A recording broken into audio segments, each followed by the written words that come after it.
कभी सोचा है कि सड़क पर यूं ही फेंक दिया गया एक छोटा सा रैपर या फिर जल्दबाजी में तोड़ा गया एक ट्रैफिक सिग्नल असल में एक बहुत बड़े और अदृश्य आर्थिक चक्र को जन्म देता है। देखिए, ये कोई नैतिकता की क्लास नहीं है, बल्कि ये एक भयानक वित्तीय सच्चाई है जिसे आज हम सबके सामने रखने वाले हैं। और यकीन मानिए, ये कोई बड़ा चढ़ाकर कही गई बात नहीं है। ये एक कठोर आर्थिक हकीकत पर आधारित है।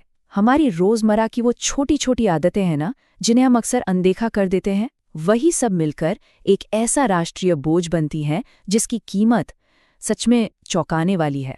और आंकड़े इस खतरनाक कहानी को सच साबित करते हैं। तो सवाल उठता है कि ये मुमकिन कैसे है? मतलब ये कैसे हो सकता है कि गुटखे का एक दाग या सड़क पर फेंका गया कचरा जंग से भी ज्यादा महंगा पड़ जाए?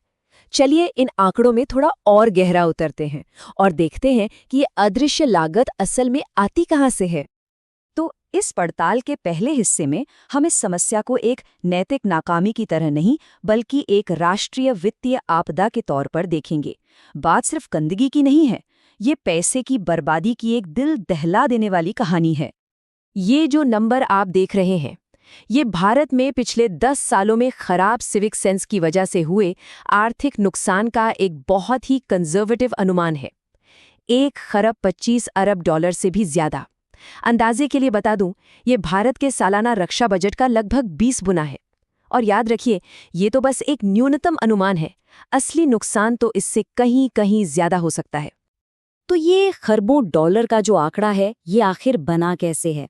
अब हम इस विशाल रकम को इसके अलग अलग हिस्सों में तोड़कर देखेंगे, ताकि ये समझ सकें कि हमारा पैसा असल में बर्बाद कहाँ हो रहा है। देखिए, ये समस्या सिर्फ हमारी नहीं है। अगर हम अमेरिका को देखें तो वहाँ हर साल कचरे की सफाई पर $11.5 अरब खर्च होते हैं। ये अपने आप में एक बहुत बड़ी रकम है। लेकिन जब हम भारत के आंकड़ों को देखते हैं तो समस्या का पैमाना और भी ज्यादा डरावना हो जाता है। ये भारत में खराब साफ सफाई और स्वच्छता के कारण होने वाला सालाना आर्थिक नुकसान है। मतलब हर साल। ये आंकड़ा 2015 में देश की जीडीपी का 5.2% था। जरा सोचिए, एक पूरे देश की कमाई का इतना बड़ा हिस्सा सिर्फ इसलिए बर्बाद हो जाता है क्योंकि हम बुनियादी सफाई का ध्यान नहीं रखते। और ये भारत में हर साल सड़क दुर्घटनाओं के कारण होने वाली सामाजिक आर्थिक लागत का एक न्यूनतम अनुमान है। हर टूटे हुए ट्रैफिक नियम की कीमत सिर्फ चालान नहीं होती, बल्कि देश की अर्थव्यवस्था और अनगिनत जिंदगियों की बर्बादी होती है।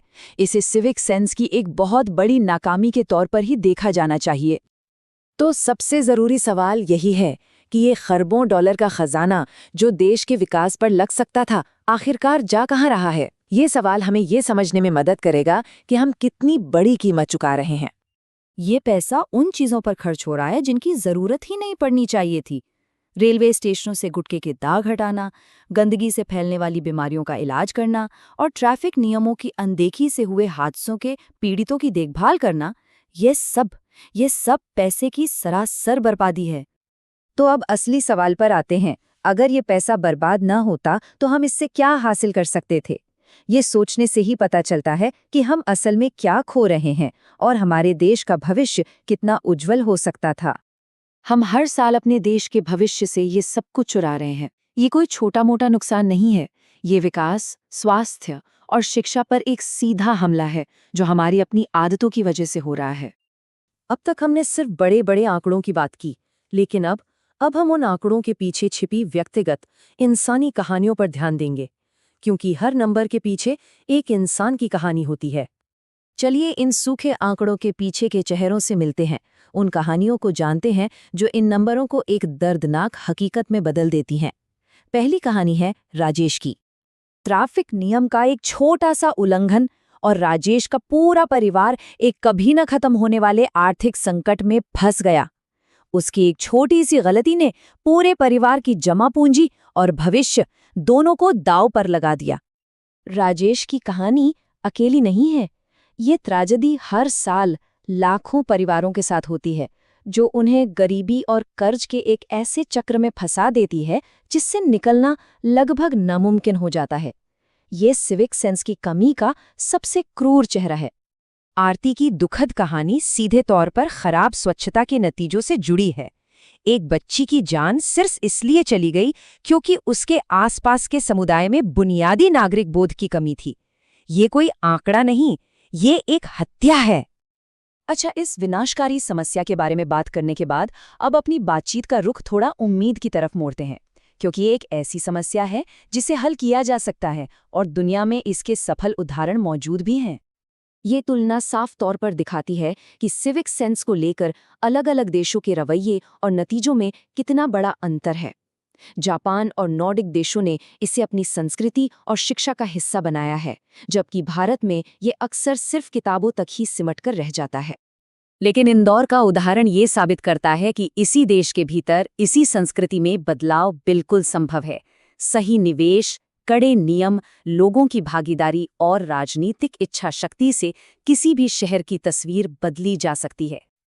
अब इस पूरी बातचीत का ध्यान सीधे व्यक्ति पर लाते हैं, क्योंकि ये मुद्दा सिर्फ सरकार या सिस्टम का नहीं है, ये हम सबसे जुड़ा है, व्यक्तिगत तौर पर।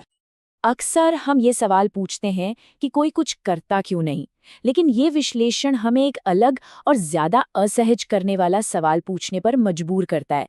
मैं कुछ क्यों नहीं कर रहा या कर रही हूं? ये एक व्यक्तिगत हिसाब किताब का पल है। हमारी हर छोटी बड़ी लापरवाही की एक राष्ट्रीय कीमत है, एक बिल है जो आखिरकार हम सभी को मिलकर चुकाना पड़ता है।